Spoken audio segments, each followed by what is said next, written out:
भाई हम कृष्णा भाई साथ में खेलता नहीं तो तू फ्री फायर खेले लगलिस। अरे कुछ दिन तक कबड्डी खेलली है, ओकरा बाद कबड्डी में चली है, ओकरा बाद फ्री फायर में उतर गली। एक को ना सुधरबे रे, तो गला ना सुधरबे सुधरबे ना। फ्री फायर रे फायर रे तोर मोहब्बत बाटे कायर रे खेलतानी फ्री फायर रे तोर मोहब्बत बाटे कायर रे खेलतानी फ्री फायर रे बड़ी सोचीले लोड़ पोछीले ओ बड़ी सोचीले लोड़ पोछीले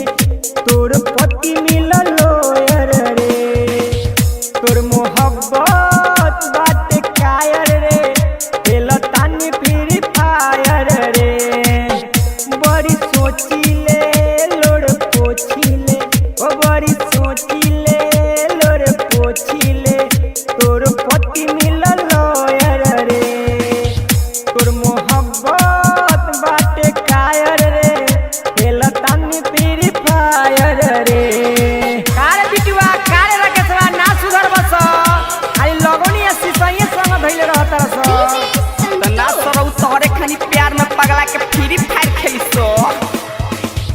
तोरे कोइल सब धइल बाटे खेला रे पिलुआ परी छोड़ के गइले ते अकेला रे तोरे कोइल सब धइल बाटे खेला रे तब काहे हमरा के बुझता रे गयर रे तोर मोहब्बत बाटे कायर रे खेलतानी फ्री फायर रे तोर मोहब्बत बाटे कायर रे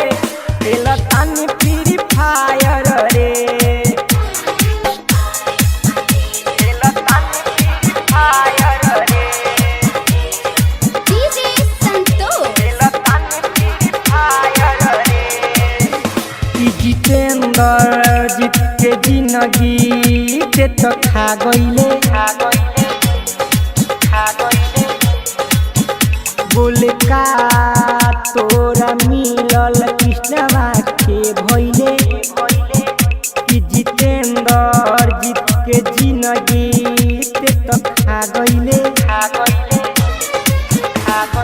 महावीर से सुननी सुनावता रे शायर रे तोर मोहब्बत बाटे कायर रे खेलतानी फ्री फायर रे तोर मोहब्बत बाटे कायर रे खेलतानी फ्री फायर रे खेलतानी फ्री फायर रे खेलो नाती खेलो, फिर तारा से सावन में भेंट करत नहीं, घबरा मत। म्यूजिक वाइज शारदा स्टूडियो बेलोर बाजार।